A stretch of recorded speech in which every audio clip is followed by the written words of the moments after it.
Hello everyone, my name is Awat, and today I'll be showing you all Dev Diaries episode 9. So it's been a moment since my last Dev Diary because there really hasn't been much to talk about. Now that I created a lot of the new content, I've just been repolishing old content and working on things that had to be done for quality's sake, but wasn't really worthwhile talking about. Like to start, did you know that the loading screens are actually controlled by us? Yeah, as the map maker, you use a function and place it after each significant generation to indicate when that generation is done, so you know which part of your map the generation gets stuck on. I'm showing the command on screen right now. But yeah, previously on my other maps, I kind of neglected this, and sometimes the loading screen might have went even backwards in some cases, or just been funky overall. So now it should be fixed so it goes from left to right on all 32 of my maps and be an indicator of something. And this is one of the many examples of things I've been working on that took several days, but really wasn't worth making a video out of. But it was still important that I did it. The reason why I did it now is because, I'm doing all the cleanup stuff on my maps, and with AWA Nomad taking so long to generate, it's very important that I do that.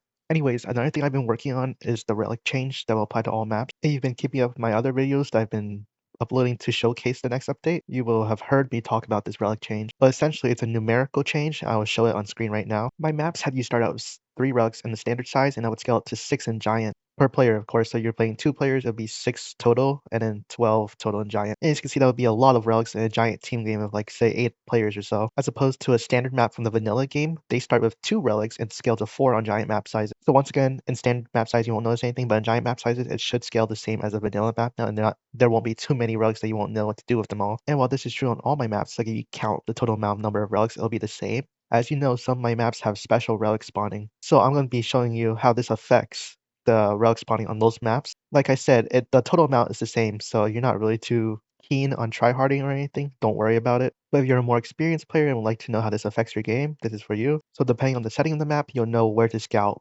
or look out for.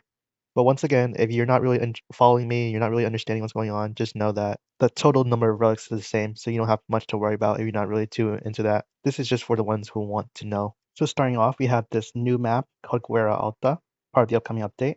It's not out yet, but it will be coming out within 2 weeks or so. You spawn with 3 relics per player, and keep in mind since there are 2 players, there are 6 relics total. But yeah, per player, there should be 2 relics on the outside area and 1 relic within the crater looking area. But when we increase the map size to giant, you'll realize that the relics in the crater are the ones that increase. So on giant map sizes, the one in the craters become 2 per player as well. Okay, January Fields is going to be a bit confusing because of how I originally programmed it. What relic increases based on map size changes depending on if you're playing 1v1 or not. So January Fields has 2 types of relics, the dolphin and the little tent with campfire area. In 1v1, there are 2 dolphins per player and 1 tent little campfire relic per player. However, in non-1v1 games, so literally in any team composition, team game, this reverses so that there is only 1 dolphin per player and 2 camp/tent areas per player. In 1v1 and you set the map size to giant, it's the camp that increases from 1 relic to 2 relics per player, while in non-1v1 games, it's the dolphin that increases from 1 relic per player to 2 relic per player. Like I said, if this is confusing, don't worry about it because I made sure the math is the same on all my maps, so you end up with 3 relics per player on standard size and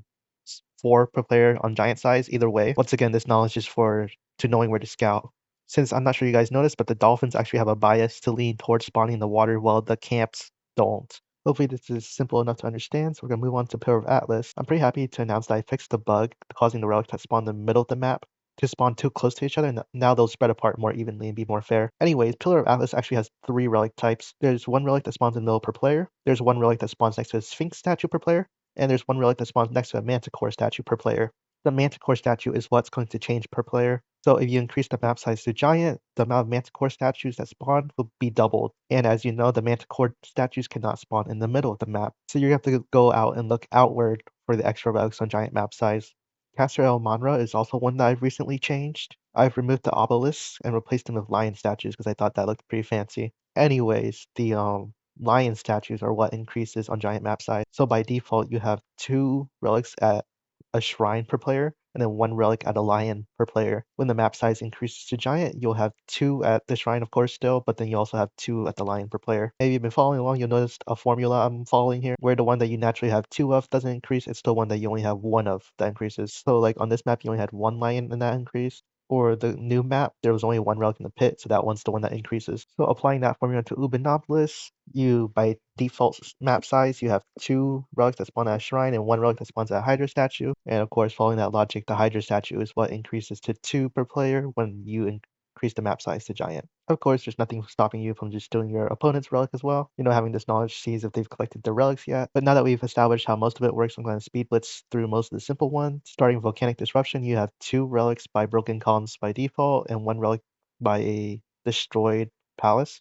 Of course, on giant map size, the giant palace increases to 2 per player. On Zero Enclosure, you have the same deal as the upcoming map, where there's 1 relic in the little pit area and there's 2 relics on the outside area by default. We'll increase the map size to giant and the amount of relics in the pit double to 2 for a total of 4.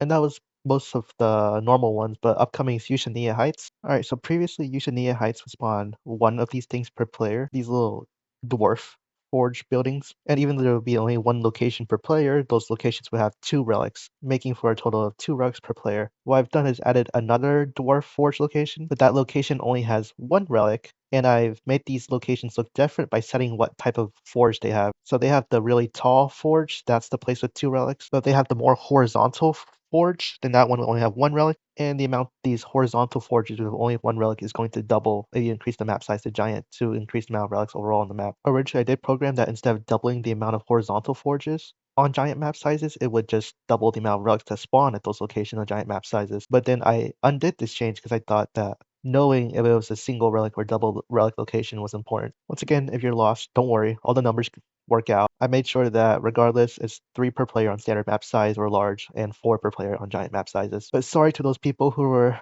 enjoying those extra relics. Increasing the amount of relics a little bit was fun, but increasing it the amount that was previously at was just absurd sometimes. Like there were so many relics, you have to build several temples to house them all was kind of crazy. Considering 1 temple can only house 5 relics anyway, having 6 spawn per player on giant map sizes was a lot. So this change seeks to keep the little bit of extra fun I added by having that extra relic, but not have it get out of hand on giant map sizes. Because there's already enough things going on giant map sizes that are kind of weird. Both in my mod pack and the vanilla game, the extra town centers that spawn from giant map sizes often have no rules, like they'll just spawn anywhere, which can lead to like unfair spawning. So it's pretty chaotic enough already. Besides that, I've just been working on the map select images and the new loading screen and updating the map description so you guys have the most updated and accurate representations of each map. Although I am keeping the old loading screen image of Yushaniya Heights because I just thought it was such a banger. But besides that, most of it should accurately represent the current version of each map, including Awa Unknown, which has a fresh new paint to show more colors instead of having yellow twice, because both tundra and desert share the same yellow for some reason. But very excited to share you guys within 2 weeks once I finish some more polishing. Hopefully it'll be out shortly after Demeter. Once again, if you're already an active subscriber, just go to your mods tab a few days after Demeter comes out and see if there's a red dot telling you to update my mod pack for you. And you'll be able to enjoy the newest version of all the bug fixes, all the improvements, all the new maps, including Awat Nomad and the one I showed you in the beginning now. Very excited to show you guys. But like I said, please forgive me if I'm quiet on communication because I'm just working on the boring stuff like these things right now. Like this relic change took me like a week to implement because I have to go back and add it to all of my maps. And yeah, it's hard to make new content when you have to work on fixing your old stuff so much. When I updated this map pack for the definitive update, I thought that maybe I was okay then. But now that I went back and updated these things again with all the knowledge I know now and experience I've gained, I see that I definitely should not have left these maps in the state it was in the definitive update. Like those were terrible and very inexperienced works. I probably still am quite inexperienced at this, but I'm definitely better than how I was at the definitive update, that's for sure. Honestly, I'm just thinking back now, I'm like, wow, that's embarrassing that I released that and called that the definitive update of the maps when there was still so much work to do on them and so many bugs to be fixed. And considering like a lot of those maps have been reworked completely, I'm very glad I decided to keep continuing to support this. And I will continue to support this through the release of the Aztec DLC. That might be the next dev diary of how I will prep these maps for the Aztec DLC, but I can't promise there will be enough content to actually justify releasing that video. So for now, hold your tongue and expect this to be the last dev diary update in a while. And honestly, I'm not sure many people would recommend working on this as much as I do, so I'll definitely be happy to take a break from it. But even if there's no more dev diaries, I still have some funny, goofy ideas I want to try for Age of Mythology in terms of video ideas. But yeah, that's all I got for this one. So thanks for watching. Hope you all have a good day, and see ya.